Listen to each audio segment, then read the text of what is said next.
While the Vikings are undoubtedly one of the most well-known civilizations in history, many of us are not well versed in the intricate details of Viking life around the year 800 AD.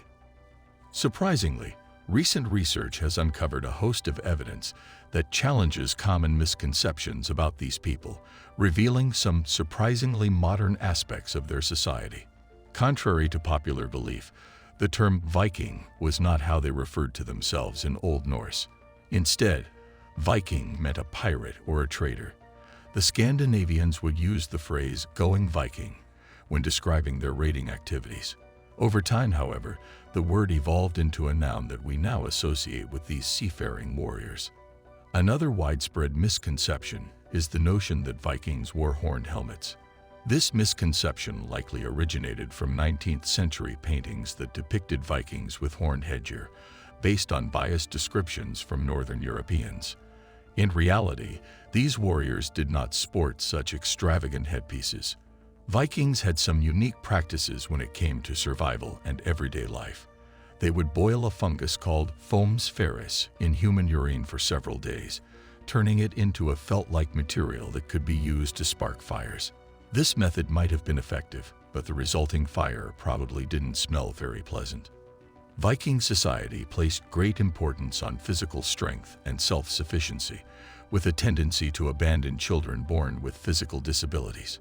Skiing was not only a mode of transport, but also a competitive sport among Vikings, with a deity named Thor being revered as the god of skiing. Despite their rugged image, Vikings prioritized hygiene, crafting tools like tweezers, razors, combs, and ear cleaners from animal bones and antlers. They bathed weekly and even enjoyed hot springs. Vikings were known for their exceptional shipbuilding skills, particularly the longships that combine manpower and wind propulsion. They were also skilled in crafting eyeliner made from unique ingredients that served both a cosmetic and practical purpose. In addition to their warrior reputation, many Norse communities were primarily involved in peaceful farming, growing various crops and raising livestock. Recent genetic evidence suggests that high-status Viking warriors were sometimes women, supported by findings in a female Viking burial site.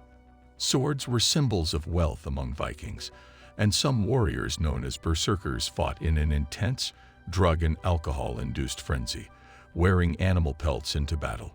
Valkyries played a significant role in their mythology, determining the fate of warriors in battle. The Vikings' diet primarily consisted of meat and fermented ingredients, while their trading practices included the acquisition of slaves for farm maintenance. Dental notching and the possible introduction of leprosy during their raids on Ireland were notable aspects of their culture. Medieval peasant life, in contrast to the Vikings, was challenging, with small thatched homes, harsh winters, and hot summers. Peasants brought their animals indoors at night for protection, and their daily existence was far from glamorous. Recent research and archaeological discoveries have contributed to a more nuanced understanding of Viking culture, revealing a society that was multifaceted and rich in history. The uncertain fate of their animals was a constant concern for peasants in the morning. However, that was just one of the challenges they faced. There were instances where their livestock would simply run off on their own, and this was a significant setback for peasant families. Living with these animals on their farms was far from glamorous, with the expected filth and discomfort. Flies, fleas, lice, and various other pests plagued their daily lives. Peasants, as they slept, were often seen scratching and swatting at these nuisances. Peasants in medieval Europe not only endured these hardships, but also had to contend with the burden of heavy taxes. Even the lowest ranks, such as the serfs, were not exempt from the taxman's demands. Authorities accepted alternative forms of non-cash currency, like seeds, but these were valuable resources that could have been used for planting crops. This tax system was far from sustainable. Sleep patterns in medieval Europe differed from our modern understanding of uninterrupted nights. Peasants segmented their sleep into shorter periods, typically snoozing for 2 to 4 hours, then waking up to engage in other activities like work, socializing, or even intimacy. After these interludes, they would return to their beds for another short rest. Peasants, despite their never-ending toil, also had to allocate time for the church. Besides their obligatory labor for the lords, they were expected to contribute unpaid work to the church. Failure to do so was considered a sin, making it an unavoidable part of their already demanding lives. Their one respite came on Sundays, their only day off. On this day, they gathered at the church for worship, as well as the opportunity to sing and play music. Some churches even offered reading lessons to peasant children. Peasants, apart from their faith, found occasional solace in activities like bear baiting, a gruesome spectacle where dogs would attack a chained bear, often resulting in the death of the canines. For those uninterested in such brutality, there was the popular pastime of fighting, or a version of soccer. This medieval form of football was a favorite among peasants, despite its violent nature, with games lasting days and often causing injuries and even death.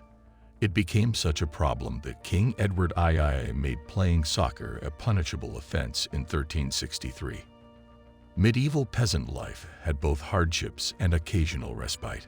While peasants suffered from normalized domestic violence, they also organized protests using the Domesday Book to support their rights, though these were often violently suppressed. The most glaring injustice was their lack of rights, leading to harsh punishments like whipping and even live burial in extreme cases. Peasants faced challenges with water quality, using contaminated rivers for various purposes. Bathing was infrequent due to the absence of running water, and historians suggest peasants bathed only twice in their lifetime, at birth and death. Some sought cleanliness in public baths, stews, notorious for brothels, and theft from bathers' discarded clothing. Peasant children's lives were challenging, with high infant mortality rates. Survival beyond 6 months was an achievement. Formal education was a luxury they couldn't afford, and they were typically assigned tasks like scaring away birds. Despite widespread gender oppression throughout history, peasant women in the Middle Ages held numerous responsibilities. While society was not progressive, women in lower classes carried significant burdens. Peasant families' diets were shaped by available resources, primarily grains like bread, complemented by beans and salted meats. Meat was a luxury, often beyond their means due to limited resources and unsanitary conditions. Peasants had the lowest life expectancy in medieval society, largely due to the Black Death, which claimed 25 million lives in just 5 years. Serfs, in particular, had an average lifespan of about 35 years, making them highly vulnerable to this deadly plague. Thank you for watching, and don't forget to like and subscribe.